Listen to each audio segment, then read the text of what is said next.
মুহররম শব্দের অর্থই হলো সম্মানিত। সহজ করে বলতে চাইলে বলতে পারি রমজানের পরে সবচেয়ে শ্রেষ্ঠ মাস হলো এই মুহররম মাস। মুহররম মাসের একটি বিশেষ করণীয় আছে, আর সেই করণীয়টা হলো এই মাস আমরা সংক্ষেপে আজকে জেনে নিব যে মুহররম মাসের কি গুরুত্ব কোরআন এবং হাদিসের দৃষ্টিতে আছে এবং এই মাস উপলক্ষে একজন মুমিনের জন্য কি কি করণীয় আছে, আর এই মাস উপলক্ষে একজন মুমিনের জন্য কি কি বর্জনীয় আছে। আল্লাহ যে মাসকে সম্মানিত বলে ঘোষণা দিয়েছেন, মর্যাদাপূর্ণ বলে ঘোষণা দিয়েছেন, সেই মাসগুলো কখন আসে কখন যায় বা কোন কোন মাস সম্মানিত মাস কোন কোন মাস সাধারণ মাস, এই সম্পর্কে আমাদের সমাজে খুব একটা ধারণা নাই বললেই চলে। আমরা এখানে যারা আছি আমরাও বেশিরভাগ লোক জানি না কোনটা সম্মানিত মাস আর কোনটা সাধারণ মাস, ঠিক না ভাই? ঠিক।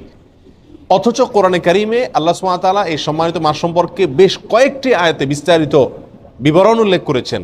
নবী সাল্লাল্লাহু আলাইহি সাল্লাম একাধিক হাদিসে এ বিষয়ে আলোচনা করেছেন। প্রিয় ভাইরা, অতএব যে মাসটি এখন চলছে মুহররম মাস, এই মাসটিতে অন্তত আমরা এই কথা বারবার চিন্তায় আনার চেষ্টা করি, মাথায় আনার চেষ্টা করি, মনে করার চেষ্টা করি যে যেই মাসটি শুরু হয়েছে 30 দিন পর্যন্ত এই মাসটি আল্লাহ সুবহানাহু ওয়া তাআলা 4টি মাসকে বিশেষ সম্মানিত মাস বলেছেন, তার ভিতরে অন্যতম সেরা সম্মানিত মাস এটি। মুহররম শব্দের অর্থই হলো সম্মানিত। সম্মানিত 4টি মাস মুখস্থ করে নিব: জিলকদ, জিলহজ, মুহররম, আর 4 নম্বর হলো রজব, রমজান মাসের আগের মাস। অতএব মুহররম মাসটি এই 4টি সম্মানিত মাসের মধ্যে আবার সবচেয়ে বেশি সম্মানিত মাস, সবচেয়ে বেশি মর্যাদাপূর্ণ মাস। আমরা আরো সহজ করে বলতে চাইলে বলতে পারি রমজানের পরে সবচেয়ে শ্রেষ্ঠ মাস হলো এই মুহররম মাস। সম্মানিত মাসের করণীয় কি? সবচেয়ে বড় কথা হলো সম্মানিত মাসের সম্মান দেওয়া। সম্মানিত মাসের কি দেওয়া? সম্মানী মানুষকে যেরকম সম্মান দিতে হয়, আল্লাহ যেহেতু এই মাসকে সম্মানিত ঘোষণা করে দিয়েছেন, অতএব এই মাসকে সম্মান দেওয়া। এই মাসকে সম্মান আমরা কিভাবে দেব? নেক কাজ, ভালো কাজ, পাঁচ ওয়াক্ত সালাত ইত্যাদি এগুলোকে সময় মতো আদায় করব। অন্য মাসে যদি একটু গাফলতি করি, এই মাসে গাফলতি করব না। এই কথা মাথায় রেখে যে এটা সাধারণ মাস না, এটা কি মাস? সম্মানিত মাস। মুহররম মাসের একটি বিশেষ করণীয় আছে, আর সেই করণীয়টা হলো এই মাসে বেশি বেশি নফল রোজা রাখা, নফল সিয়াম রাখা। নবী সাল্লাল্লাহু আলাইহি সাল্লাম সহিহ মুসলিমের হাদিসে আসছে, তিনি ইরশাদ করেছেন, আফদালুস সিয়ামি বা'দা রমাদান শাহরুল্লাহিল মুহররম। রমজানের পরে সবচেয়ে উত্তম রোজা হলো আল্লাহর মাস মুহররম মাসের রোজা। অতএব এই মাসের করণীয় হলো বেশি বেশি নফল রোজা রাখা। রমজানের পরে সবচেয়ে উত্তম নফল রোজার জন্য উত্তম মাস হলো এই মাস। নফল রোজার শ্রেষ্ঠ মাস মুহররম মাস।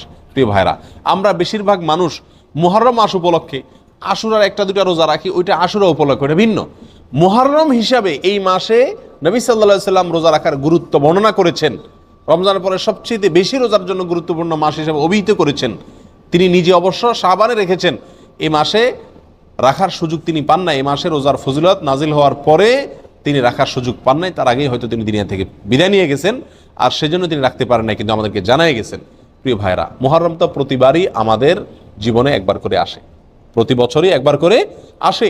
এই মুহররম উপলক্ষে যদি আমি 1-2টা রোজাও রাখতে না পারি, তাহলে আমি কি জবাব দেব রাসূলুল্লাহ সাল্লাল্লাহু আলাইহি ওয়াসাল্লামের কাছে? কথা বুঝে আসছে?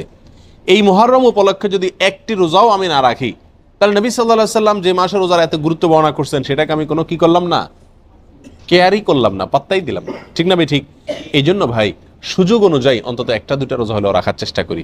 নিজে যদি রাখতে না পারি, নিজের বন্ধু বান্ধব পরিবার যারা রাখার মতো সুযোগ আছে, ডিউটির চাপ নাই, কষ্টের ডিউটি নাই, তাদেরকে অন্তত উৎসাহিত করি এবং নিজে মাথায় রাখি, নিয়ত রাখি, আল্লাহ যখনই তৌফিক দিবেন মুহররম মাস উপলক্ষে এই মাসে নফল রোজা রাখার গুরুত্ব রয়েছে, সেই জন্য অন্তত 1-2টা রোজা হলেও রাখার চেষ্টা করি। রাখবো তো ইনশাআল্লাহ। আল্লাহ তাআলা আমাদের সকলকে তৌফিক দান করেন। প্রিয় ভাইরা, এ হলো মুহররম মাস উপলক্ষে করণীয়। একমাত্র করণীয় হলো এই মাসে বেশি বেশি নফল রোজা রাখা, আর সম্মানিত মাস হিসেবে গুনাহের কাজ কম করা, নেকির কাজ ভালো করে বেশি করে করার চেষ্টা করা, যুদ্ধ বিগ্রহ না করা।